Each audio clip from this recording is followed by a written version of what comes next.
Hi, I'm Kate Edwards and welcome back to RCK's series where we are chatting to prominent women in business, and we'll be talking to them about their journeys and their careers and how they got to where they've got to today, and crucially asking them their advice on how companies can continue to champion and support women in business. Today I'm joined by Maggie Oliver, who is a former detective, program consultant for BBC's Three Girls, activist, humanitarian and founder and chair of the Maggie Oliver Foundation. Maggie, welcome.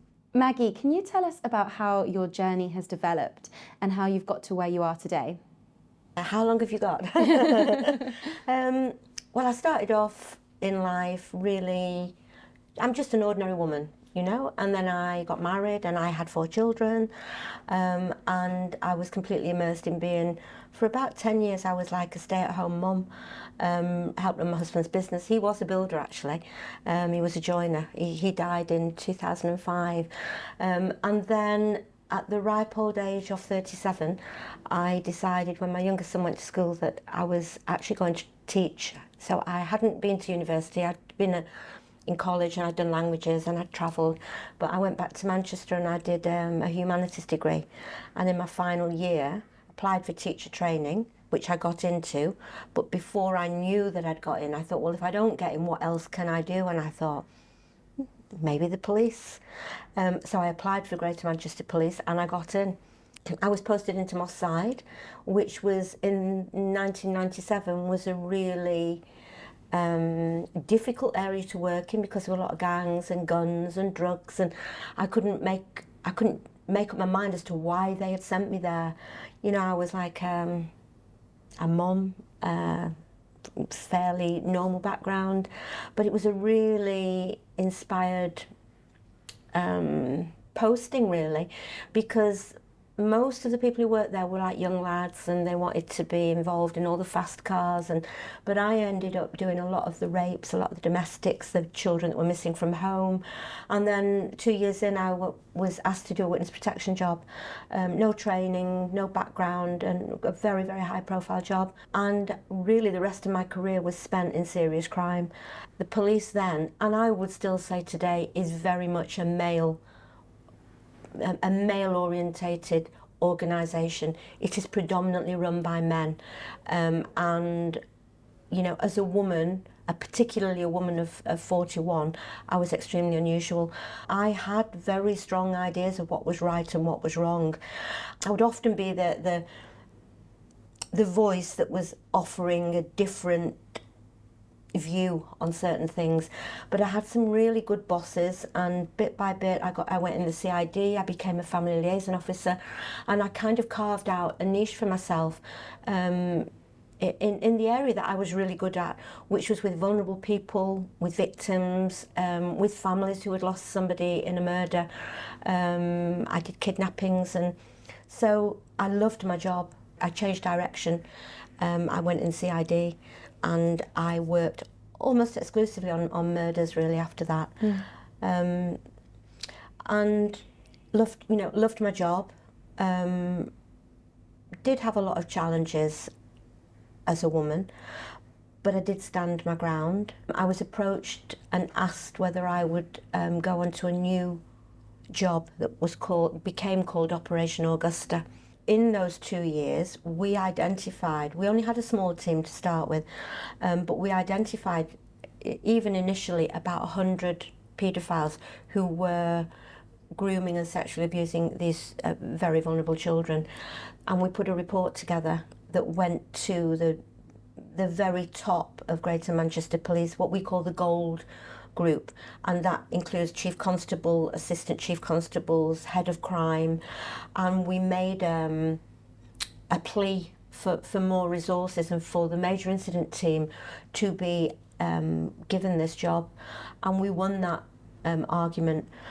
So everything that we had gathered in the previous 2 years had to be put onto a special system which is called HOMES, and that's the Home Office Large Major Inquiry System. And once something is on that system, it's a national resource. And about 3 months into that process, I had to go off work to look after my husband a couple of months before he died. And when I came back to work, that job had been buried. Not one offender had been charged. Nobody had been prosecuted. It's never left me, actually. And now in the foundation, we're supporting some of those victims from that job. Until in 2010, I was headhunted for another job, which turned out to be identical to Operation Augusta. And that case, the second case, was in Rochdale, became known as Operation Span.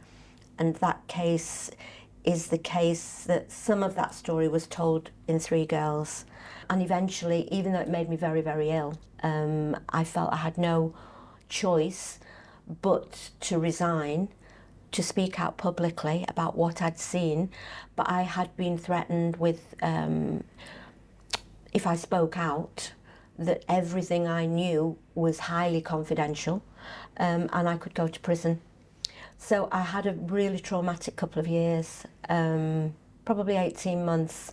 So I resigned and I went public, and I guess that's changed the course of my life forever. I started to work on the drama in 2013 was when I was first approached. But I spent 4 years. I actually went out and brought every person, bar a couple, who are represented in the drama. I spent a year persuading them to come and tell their story. Just before my book was being published, I was completely burnt out with cries for help from people throughout the whole country who were living that same experience and had nowhere to go. And I decided that I couldn't do it on my own anymore. So how am I going to use my learning and my knowledge to help more people and give them a voice against a system that often doesn't care? And that's where the Maggie Oliver Foundation came from.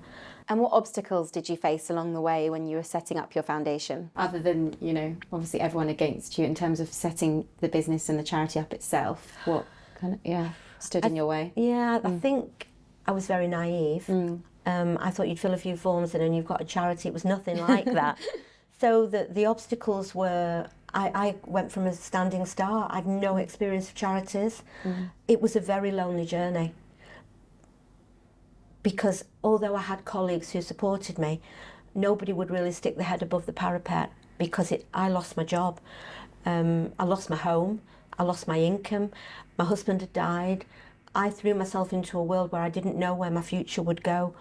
And there were many people who supported me, but they wouldn't support me publicly. So starting the foundation, it was the public who really helped me to heal. My charity is within our control. There is nobody saying, you are not allowed to do this, you cannot do that. So we listen to the victims and do our best to create an organisation that is going to highlight the failures and bring about change.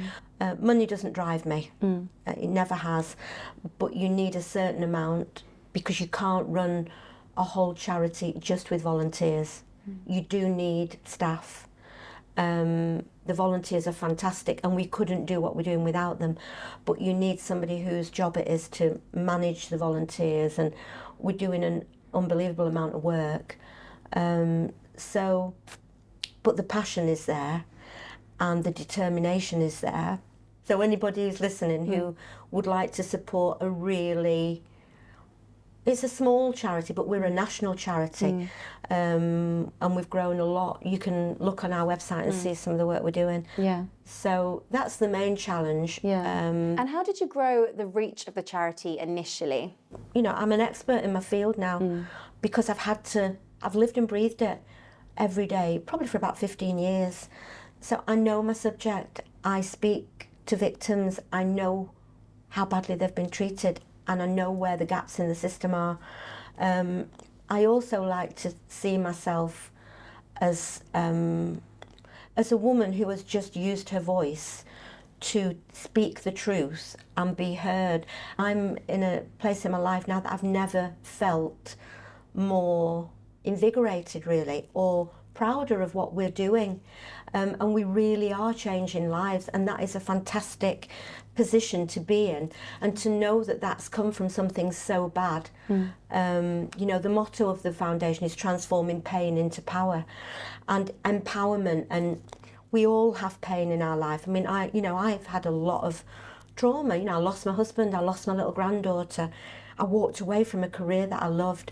And that message I would like to go through to, you know, every woman, that, you know, because something bad happens, don't let it destroy you.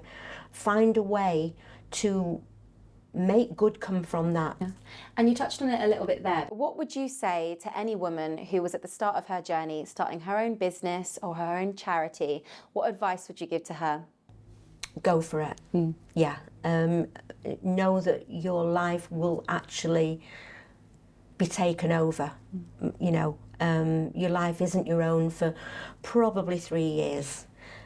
Every waking minute was immersed in this, you know, and it still is to a large extent, but in a different way now, because I'm not involved as much in the one-to-one support of the victims now. But when you've gone through the donkey work at the beginning, and you begin to see progress, and you get the feedback from people that you've helped, money couldn't buy that, you know. So I would say to anybody who has a passion for something, go for it. Whether it's building a business or whether it's writing a book. You know, I wrote my book. I'd never written a book before. It was very cathartic to get it all down on paper. I went in Celebrity Big Brother. You know, I would say yes. You know, I would always give something a go, and if it doesn't work out, deal with the disappointment. Because life is for living, and the more experiences you have, the more things you try. If you don't try, you'll never know, will you? So I would say give it a whirl. Yeah, absolutely. Great. And my final question, you've joined us on International Women's Day, a day which celebrates the achievements of women, but also marks a call to action for accelerating women's equality. What would you say to businesses, and what advice would you give them about how they can continue to champion and support women's growth? I think there has been a glass ceiling in the end. I mean, if I think of the police, it still is a very male-dominated organisation. I think we need more flexibility in working practices, because it still is mainly women who bear the responsibility for children. And I think that is one of the major limiting factors for women, in that men who run these organisations have still got attitudes and cultures that, you know, women cannot achieve what men can. I think it is down to women